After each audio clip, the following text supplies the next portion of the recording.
Con la llegada de la primavera, los alérgicos en España se enfrentan a un panorama desafiante, marcado sobre todo por un aumento en la intensidad y duración de los niveles de polen, según advierten los expertos. El invierno ya no es lo que era y eso pasa factura a nuestra salud respiratoria. Se estima que un cuarto de la población española, entre 10 y 12 millones de personas, padece algún tipo de alergia, principalmente respiratoria. De ellas, entre 5 y 6 millones sufren alergia a polen. Según la Organización Mundial de la Salud, se espera que el 50% de la población mundial desarrolle alguna forma de alergia en las próximas décadas. Hoy en Plaza al Día, malos tiempos para los alérgicos.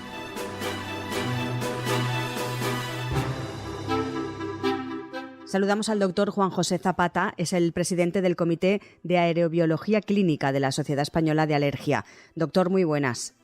¿Qué tal? Buenos días. Se presenta una primavera complicada, podemos decir así, para todos los alérgicos, ¿no? Bueno, la primavera siempre tiene su complejidad, quiere decir, aunque nosotros hacemos una rueda de prensa donde explicamos cómo va a ser la realidad en las diferentes partes del territorio nacional, aunque digamos que en unos sitios puede ser más importante que en otros, si tenemos como polen de referencia las gramíneas, que son universales en todo el territorio, pero en todas las zonas van a tener un impacto del polen que se esté dando en la zona geográfica. Y este polen siempre va a producir problemas.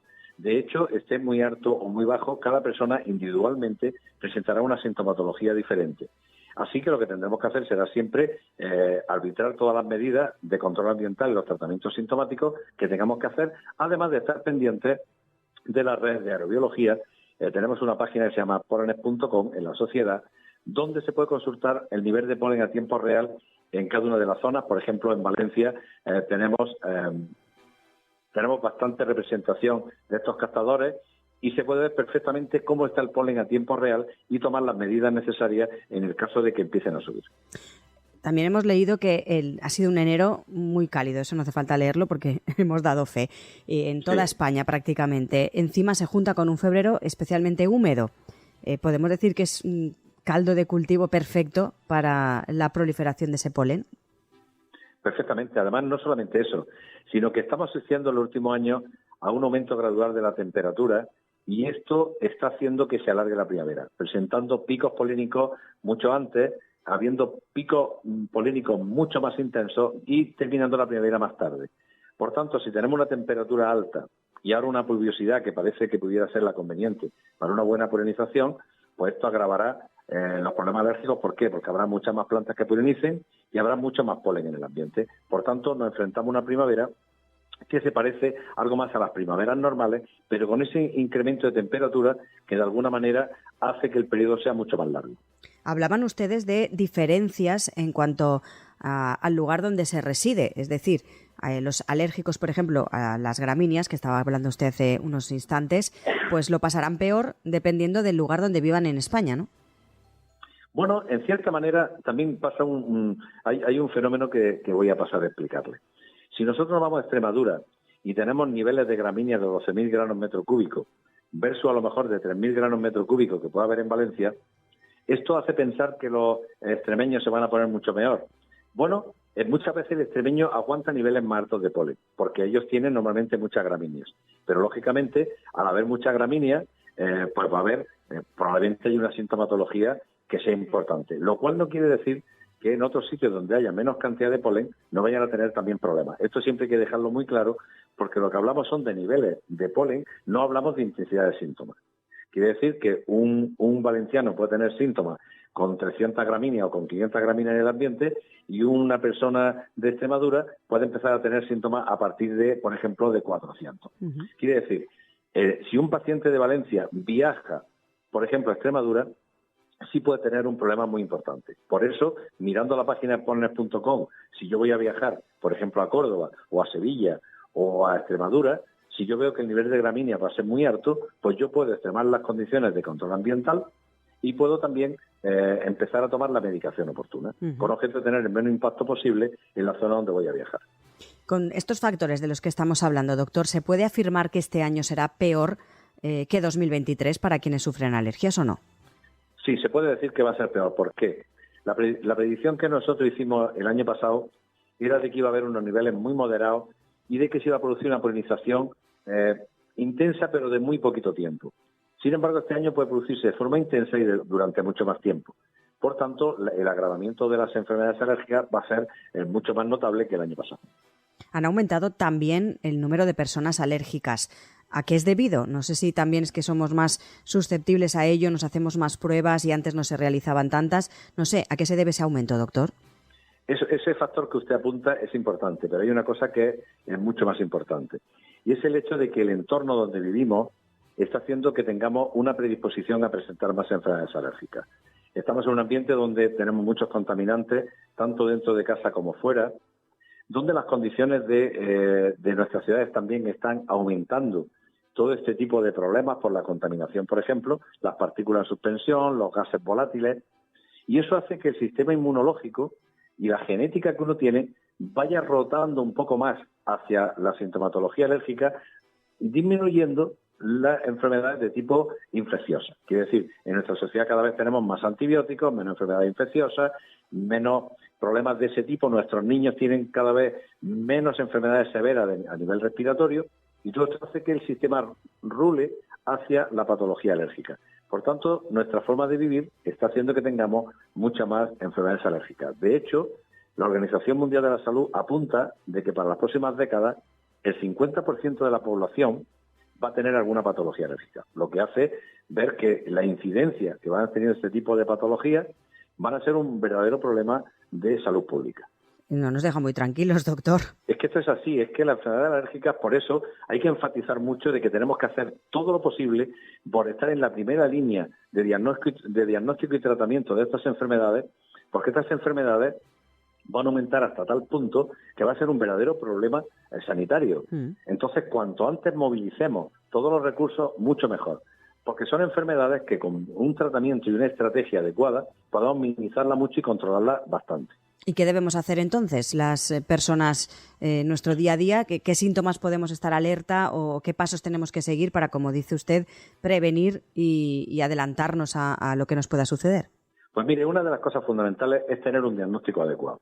Muchas veces las enfermedades alérgicas son enfermedades que no ponen en peligro la vida, un estornudo, un picor de ojos. Claro, y que se puede confundir con un resfriado. Y con muchas otras cosas. Entonces, es prioritario tener un buen diagnóstico, porque el paciente que tiene un buen diagnóstico ya sabe cómo actuar ante la patología. Por ejemplo, si un paciente sabe que va a tener problemas con gramíneas, pues ya puede consultar cuando van a empezar las gramíneas y hacer cosas, por ejemplo, no ventilar su casa por la mañana y por la tarde, que es cuando más polen hay.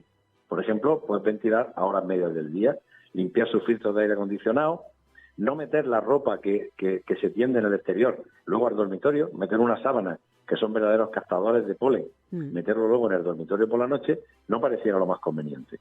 No hacer ejercicio al aire libre en zonas de alto impacto de vegetación, o utilizar, por ejemplo, mascarillas FFP2 si no tenemos más remedio, ir a zonas de alto impacto polínico.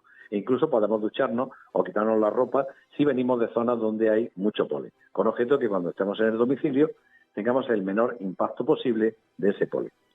En cuanto al tratamiento sintomático, siempre lo decimos, la medicación es importante empezarla justo en el momento en que empiezan los primeros síntomas.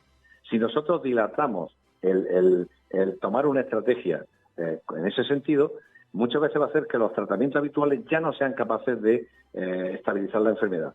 Por lo que vemos como mucha gente va a urgencias en los días de pico. Cuando se hubiera empezado con un tratamiento idóneo y bien vertebrado desde el principio, posiblemente ese paciente podría haber estado estable y no tener una rehabilitación importante. Y si me permite, en último lugar, sería la inmunoterapia, que sería poner una vacuna con el alérgeno específico para hacer que ese paciente deje de tener síntomas. No sé si hay una explicación para esto, pero ¿por qué se tiene alergia a varias cosas o a varias plantas o alimentos, etcétera? Sí, tiene una explicación perfectamente.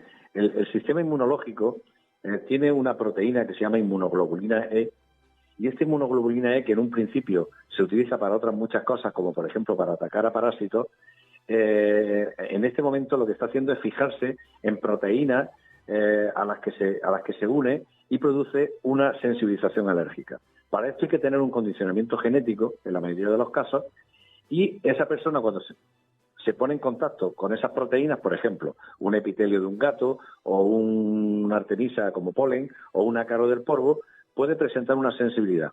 Y la sensibilidad se puede ir haciendo cada vez mucho más compleja dependiendo de las características del paciente y del ambiente donde ese paciente viva.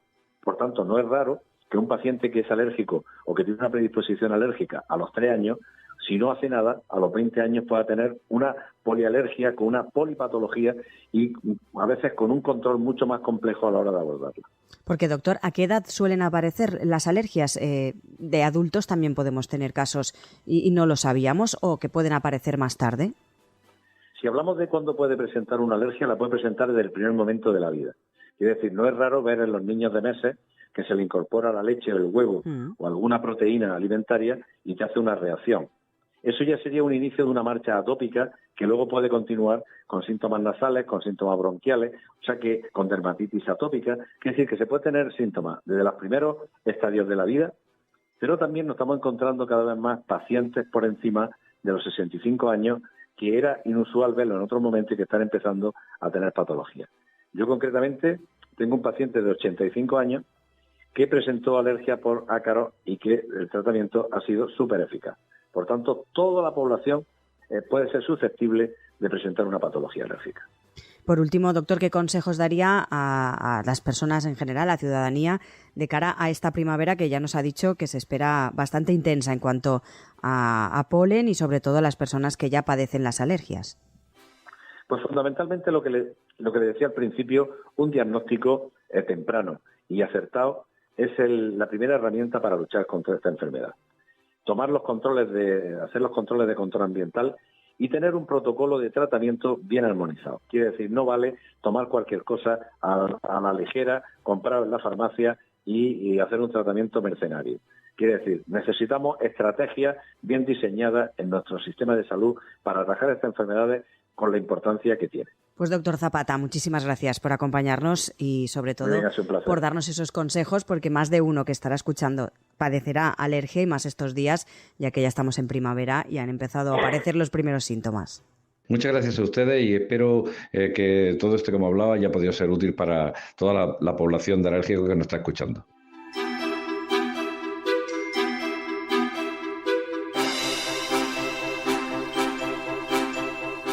Como acabamos de escuchar, el doctor Zapata anticipa que este año será peor que 2023 para quienes sufren alergias. En cuanto a la prevención y el manejo de estas enfermedades, el presidente del Comité de Aerobiología Clínica de la Sociedad Española de Alergia enfatiza sobre todo en la importancia de un diagnóstico adecuado y un protocolo de tratamiento más personalizado.